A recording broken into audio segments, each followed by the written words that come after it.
Mm. Welcome to the Pleasure Alchemy podcast. We have with us today Tiffany, a feminine embodiment mentor.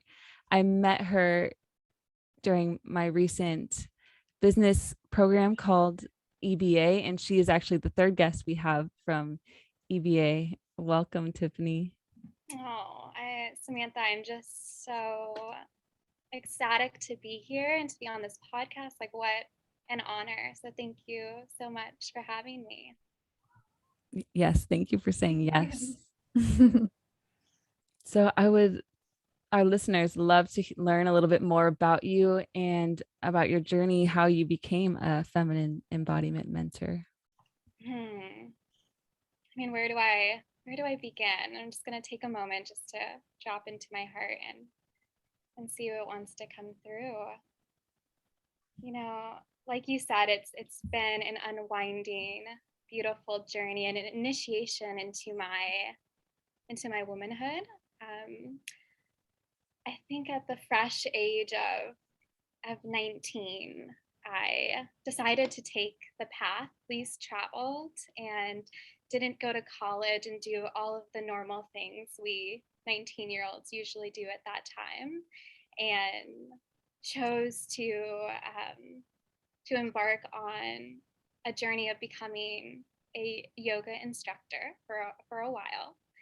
And naturally, the evolution of that, as I was discovering myself, discovering the goddess, discovering my femininity, discovering spirituality, I knew there was more than just teaching yoga, and that I wanted to dive deeper into what it really meant to be a woman and what it really meant to be a feminine essence being. And naturally, it just led me down the road of discovering the the divinity within my own body, and the pleasures and the sacredness of being not just in a body but a woman's body. And my devotion is just sharing my path and my experience to the women who feel aligned and feel activated by their femininity. And long story short, that yeah, my evolution, just women were naturally drawn to the aliveness inside of me, of my embodiment practice. And shout out to my beautiful mentor and teacher, Megan McKenna, who is the founder of Amba Movement. She no longer does Amba. Anyways, but yeah, I teach the magic of being in a woman's body, and there's so much more to that, and we can obviously get into that. But I feel deeply honored. My work is in service to the goddess and in service to the divine feminine, and that lives within all of us, and that pulsates on this earth. And it feels like such a sacred gift that I get to be here today to share about what I do, and the love in my heart that pours through me to be of service. So lovely. Thank you for sharing that. Yeah. So beautiful.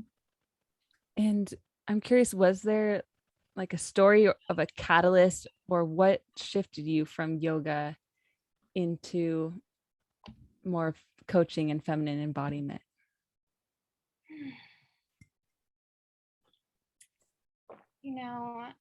I can't say that there was this one major moment where I realized, like, I want to be a coach, or I want to teach these things. Embodiment is such an intimate journey within self, and a part of me just knew that there was more to teach than yoga poses, and more to teach than just asanas and chaturangas and all those really great things that were the bridge into my own spirituality and to my body. But I think that, as woo and as mystical as this sounds, it just felt like I was always listening to intuitive impulses of my soul that was guiding me to be a channel and to be in service to the goddess and to be in service to love, and how I could do that in each moment. And and just always asking in like great spirit, like, what's next for me on this journey? I know there's more, and there's more, and there's more. And then how can I be of service to my soul? What is being asked of me next? And I think the natural evolution of my soul's journey was just opening to each unfolding moment and allowing that to create what was necessary to create. Um, and also just reassurance from the people that I was surrounded by, who were innately coming to me and asking me for my wisdom of embodiment, for wanting to know more of the riches and pleasures of being in a woman's body, and how can I deepen, how can I deepen into myself, because the work that I teach is guiding women home within themselves and reclaiming their wholeness, like returning home to wholeness and returning home to their original blueprint, that is love. And it just felt like flow, like very like guided to do this work. So I really can't say there was like this big, I wish I could, this big moment where I was like, aha, like this is it. I found my purpose. I found my path. And to be quite honest, my human is still discovering my path, and it's still unfolding in this moment right now. Like I have chills because I can feel God and feel spirit speaking through me as I speak to you in this moment. And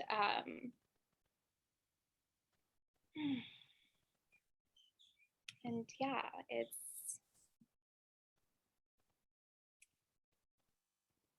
so there was no big moment, but what I can say is that every moment was like an ingredient into my own becoming, and trusting that each moment and each interaction that I had was creating me into the woman that I am today, to be of this divine service to women and to the world.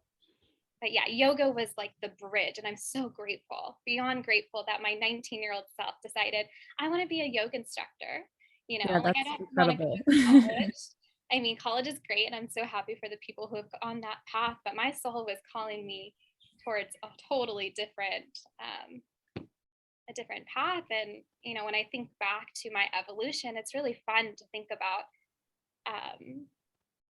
like the moments where you just really desire to become somebody, and you have these inclinations like, oh yeah, it'd be really beautiful to be a yoga instructor, to know her purpose. I had many moments at 19, 20, 21 where I spent many moments like deep in ache and yearning, and just really wanting to know what my purpose was, and just allowed my heart to open instead of close and contract, but open to those tears of like what is my mission, what is my purpose, how can I be in service to this world? I know there's something more and something deeper than where I'm at now, and I'm open to that,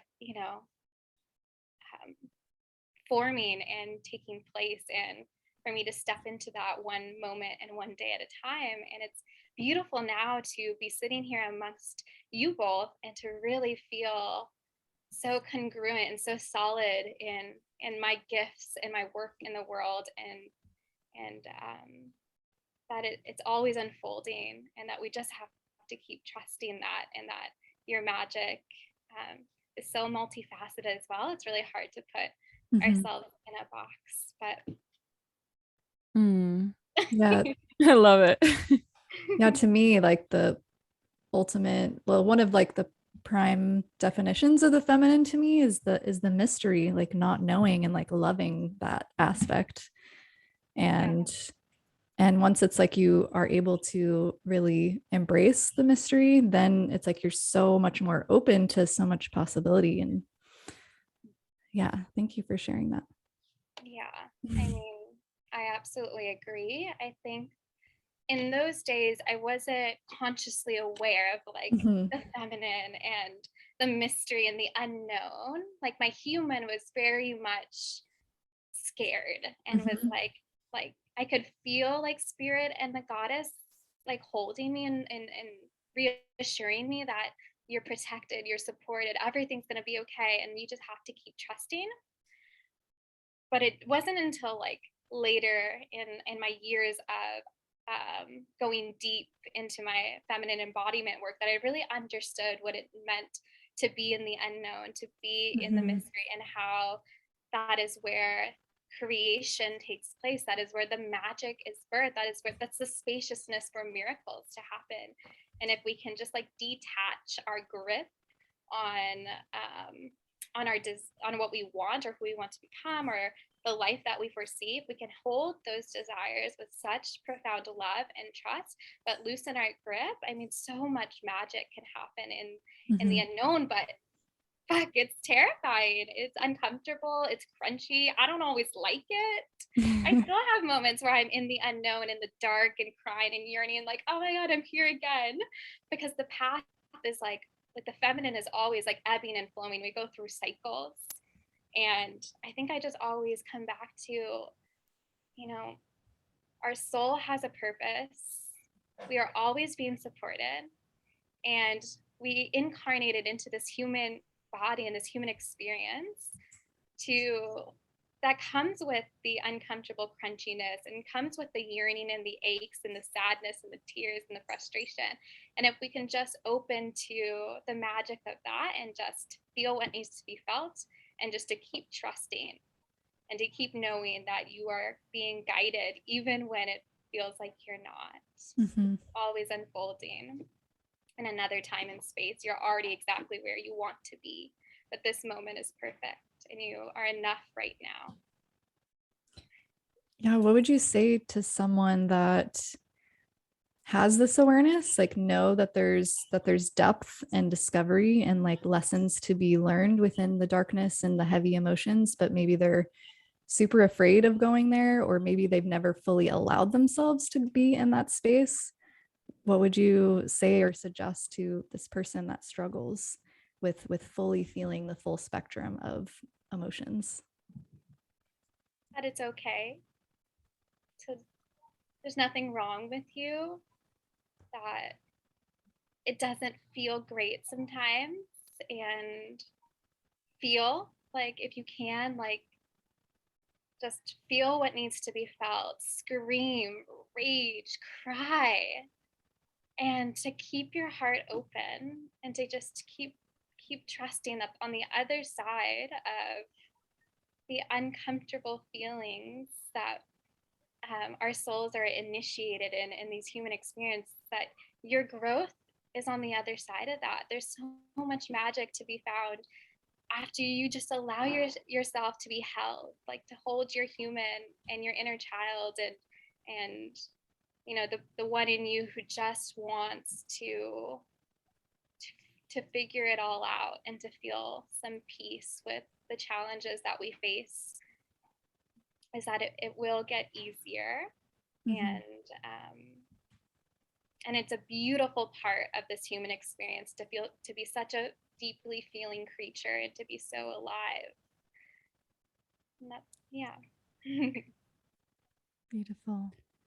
It's been my experience that when I'm able to continually hold myself in those depths and be present with whatever's arising moment to moment, and give myself permission to grieve, to channel anger in a sacred and safe container, just like you were talking about, creating that spaciousness inside of us, and that that space of inner freedom and inner peace to embrace one's wholeness. And for me, that's where we both speak a lot about feminine radiance, and that being able to hold oneself and being embodied and present with yourself through the ebbs and flows of life and of cycles. That's where that radiance begins to really come alive and emanate from that place within, because we're so deeply connected to all of us, even the parts that are very challenging to love or see at times. And as you've mentioned, it really is a lifelong practice, because we've all been in this space and doing this work for a long time, and we still bump up against ourselves and up against life continually. And it's this process of you also mentioned, coming home to oneself, and just again and again. And that's what we signed on to, agreed to, coming to this earth, right? To experience all of life, all pieces of it, and to embrace life is about embracing ourselves. Yeah. And I think too, for me in the past, I would think that these dark or heavy moments would just last forever. And I would like tell myself like, this is never going to end. Like, it's just too much. I can't handle it. But then I think remembering that the feminine is this way of ebbing and flowing. So it's like, we're never going to actually be in one place forever. But the more that we tell ourselves that and like resist the feeling experience, the more that we'll stay stuck in that emotion or in that really dark place. So I think really remembering that it's, like you said, Tiffany, like it's okay to feel, to go into the darkness, and like you will move through it, is like very comforting thing that I've told myself like over and over again. And just like you said, Samantha, too, like holding myself with such compassion and softness in those moments, instead of believing that there's something inherently wrong with me because I'm in this place, and like normalizing it with expressing it to partners, to my friends, to everyone I'm engaged with, that you know, I'm not always happy and all in this love and light all the time. Like, I am human and I am a mess sometimes. And I think embracing that gives other people permission to do the same thing as well, to embrace their messiness, their humanness. And I love like that the work that we're doing, it's just this ripple effect that creates change and momentum to living a life that's more authentic and more in our hearts. Yes, I love all of that. I think it's really good for us to remember that, you know, sometimes we tend to put the feminine, like, or the goddess, like in a box, and we think she's just some soft, flowy, like perfect, sparkly person. And the thing about the feminine is she is everything. She is ever changing. And if we could just allow the parts of us that we feel are not quote unquote feminine to be expressed and to be felt, and letting the full spectrum of her move through us and to exist. I mean, that is what, Samantha, you spoke of before. That is what creates and emanates this like pure radiance of, and that pure radiance is love. It's the love that pulsates throughout your beingness, and love is the feminine. So the more that we can feel her in all spectrums and all shades and textures and colors of who she is, the more we will feel home in ourselves, the more we will radiate and feel just more whole. Yeah, just more whole. Yeah. I love what you shared, Janessa, about sharing and being witnessed by other people, because for many of coping reasons, keeping things inside and even having these experiences by ourselves where we're able to touch like the deepest parts of ourselves. But I think it is an essential piece to begin to express and allow yourself to be seen in your vulnerability with your partner, with space, safe and sacred spaces with other women, because there's something about it helps demystify the shame and help to release its power over us. And I know when I started sharing about things that I was struggling with, that I just felt such a huge sense of relief within my body, and it's helped me to love and accept myself more. So yeah, I love that piece. I think it's a crucial part of it. Definitely. Yeah. And Tiffany, back to radiance. I'm curious, what are some practices that or a practice that you can share to our listeners to help them connect more to their feminine radiance?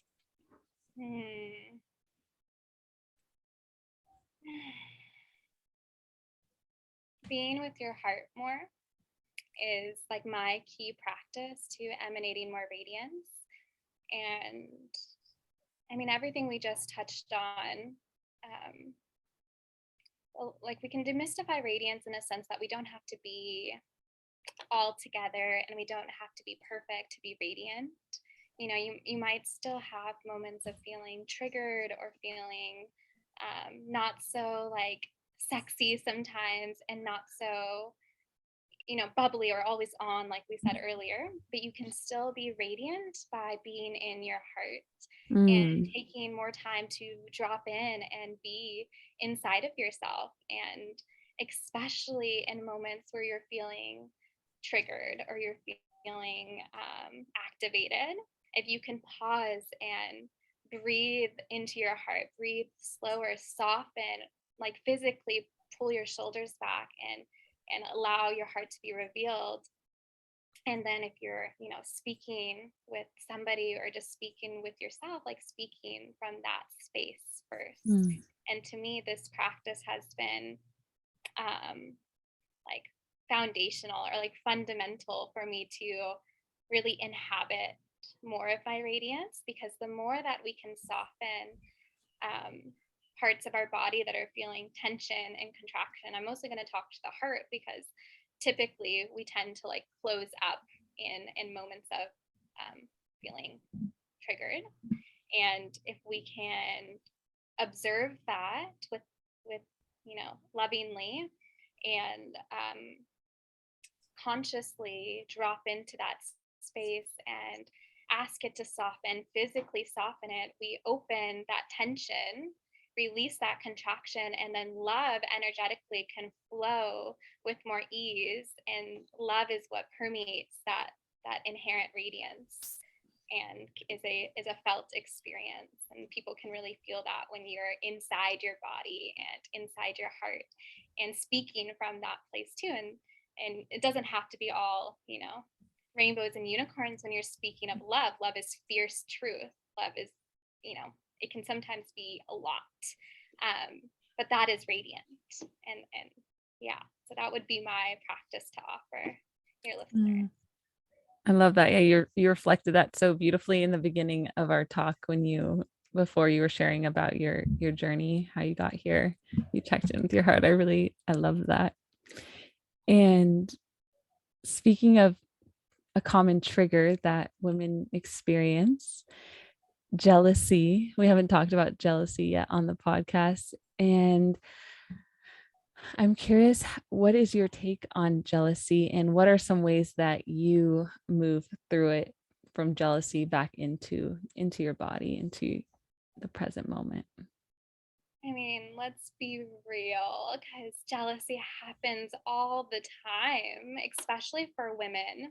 You know, it's so normal for us to, because of society and the standards that have been placed on us, when we see another woman and there's something about her that just like activates us, or like, oh, like at first it might come off as like anger or like almost like cattiness, like, oh, I just like, how could she look like that or have that thing or do that thing. And there's a part of us that can own that, like can actually feel that, like it, you know, like feel you're human and feel the woman inside of you who is feeling this like kind of sticky, crunchy energy of jealousy, because that's what it is. Jealousy isn't beautiful to start with. It feels kind of funny, and it makes us, it's almost like an energy of lack.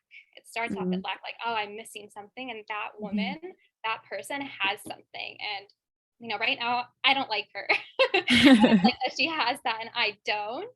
And if we can own that first and sit with that for a moment, underneath that is where the magic can happen, is where that can be alchemized into like, ah, like, you know what? Like, she's evidence for me. Like, she has something that because I'm jealous, because I'm activated, I have the awareness to see that I want that. And wow, like now let me celebrate her. Let me praise her. Let me alchemize this into love. That actually this woman is showing me what I desire and that I can have that too. And I think that's, you know, the women who have come into my life that I've been quote unquote jealous of. Like, what beautiful teachers. Like, thank you so much for showing me what I want and being the evidence for me that I can have that too, that exists, and I can do whatever it takes to embody that thing or to, have that thing. So, jealousy starts off feeling not, delicious, not comfortable, icky, crunchy, and can be actually a really beautiful gift if we have the pristine awareness to kind of shift it and be alchemized it into something greater. Mm. Should we taught this in schools? Yeah, definitely can relate. I would say I've been kind of a jealous person, especially with my partner. If my partner's around, usually it's so strange. If my partner's not around, I feel less uh, self-conscious or get jealous or triggered less. But I've really been practicing, because like you said, what they're transmitting, their energy is exactly that, a transmission. And so when we judge, we cut ourselves off from radiance, from just sharing life force. And so for me, I've been really practicing, and especially if you're walking the path of the goddess, shifting and recognizing that this is another form and expression of the goddess. And when I reject her, I'm rejecting the goddess and myself. And so that's been really helpful to inspire me to look deeper at this and to work on it myself. And so when I see a woman who's exuding qualities or beauty, and I start to notice that I feel jealousy or that lack, I try, just pausing, breathing, checking in with myself, as you mentioned, like breathing into the heart, and then, choosing like a different reality, like instead of closing off and shutting down, and then I don't feel radiant at all. Like I cut myself off from my own radiance. And so allowing, just getting more curious and more open, and allowing her energy to kind of penetrate you, and just becoming more reverent of this other person. And we are all uniquely beautiful. That is a mantra of mine as well, to remember this. And so then we start to, when we keep the energy portals open between us and another, then we can start to receive their transmission and receive the gift of their beauty. So this is still something I work on all the time, but I love it. Yeah, I would love to speak a little bit about my experience with jealousy. Yes. Because I've been practicing non-monogamy for 3 or so years now. It's like jealousy has been prevalent within that experience, and it has been literally the most profound teacher for me and so beyond healing. And I thought in the beginning of experiencing jealousy that it would break me down and I just would never recover for it. Like it was so painful, so deep. And I have like tears coming up thinking about how deep I was in that. But really, it gave me opportunity to really look within myself and really ask myself, what is it that I'm wanting to experience that I'm not getting right now? And I realized that I could create that experience with myself. Like, I don't necessarily need that with my partner. I don't need that to reaffirm that I'm worthy or that I'm beautiful, whatever it is that I was jealous of. And yeah, it's been such a journey. And I do still experience jealousy today, but it is so much more minor, and it doesn't break me down or keep me stuck in that place. But it reminds me of those things that I moved through, and yeah, like you said, it's just it's a continuous practice, but it does get easier with time and with constantly just continuously showing up for yourself in those moments and not running away, but just staying open to it all, even if it's uncomfortable. Mm-hmm. Yeah. Thank you for sharing that. I think a lot of, women can relate to also just wanting to like shove it aside and pretend it doesn't Mhm. exist. Like, oh, like I'm I'm not a not jealous jealous. Yeah. person.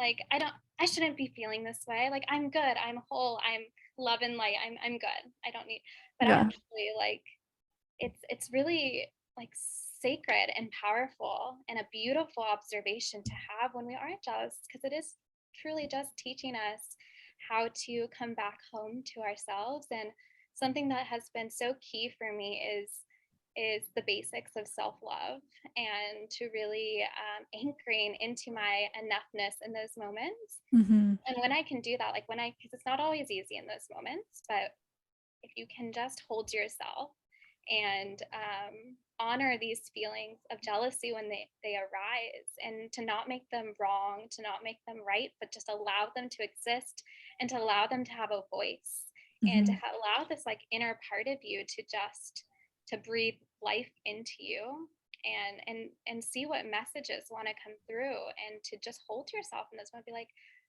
I love you, you're enough, and it's so okay to be jealous right now. Okay, and now after this, like how can I extract the medicine from this? What does he or she have that is going to be a gift to my becoming? And once we can get to that point, then we can remember that there's really space for all of us to exist. And I really feel like this stems from a lot of core sisterhood wounds that most of us have dealt with as women growing up. Like just never offering and celebrating like our sisters and our women, and feeling this need to like compare and compete and be better than each other, when Mm-hmm. actually like why not just praise each other for our uniqueness, our beauty, our essence, and like be in this together. But Yeah. And build each other up. And yeah, I love practicing that because it's like, in my mind, there's abundance and availability for all of us. And I think when we're in that competitive mindset, it's like, it's almost scarcity mindset, like thinking that, we can't have that, or there's not enough for us. And we all know that there's like so much available for all of us to receive and to experience. Yeah. absolutely. Mm, good. I love this underlying theme of just normalizing it and not making us wrong or broken or bad. As you said, just letting it all exist. And what I'm hearing is how this can be so supportive in all areas of life. Yeah. Absolutely. Mm. Well, thank you, Tiffany. And we love to ask our listener, we like to ask you for our listeners, what is bringing you the most pleasure right now in your life? What a beautiful question. What is bringing me the most pleasure in my life?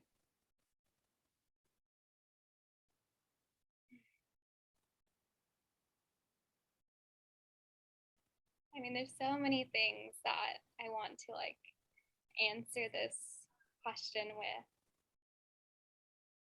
but I think it's just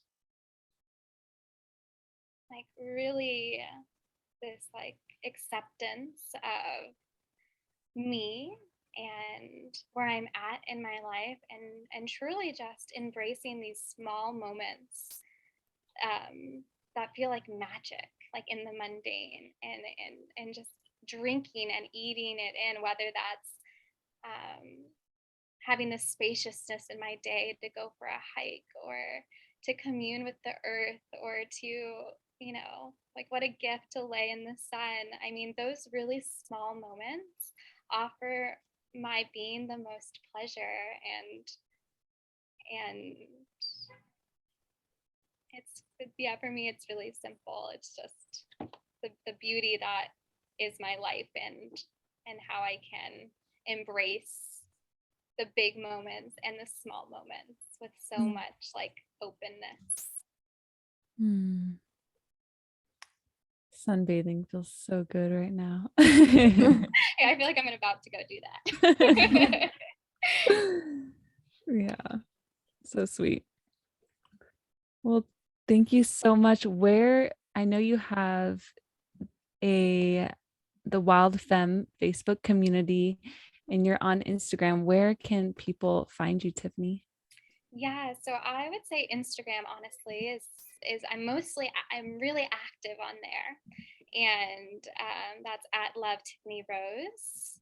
But the Wild Femme community has just been birthed, and it's something that I'm so deeply excited about, and growing a community of sisterhood where conversations like this are going to take place in a more intimate way, where we'll gather for free classes and free master classes and just form this beautiful growing sisterhood for women who are desiring to deepen their feminine essence and their energy and cultivate feminine power. And even if you just feel like a small impulse to wanting to know what that is, or being connected to other women on the path, I think the Facebook community is where it's at. But also I have a website, which is www.honeywomb.com, and Honeywomb is a name that I don't really use, but that's my website. And I have more information on there, and anyone is so welcome to send me an email and reach out, but Instagram is probably the best place to find me. Wonderful. We will link everything. Beautiful. Is there any last insights or words of wisdom or encouragement that you would love to share with our audience?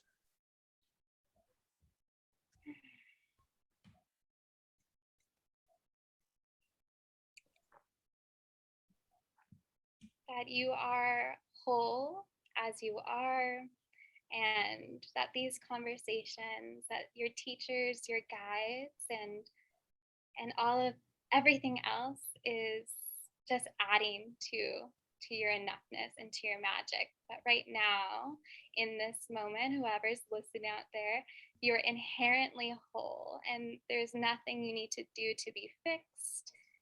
And I love you. Love that.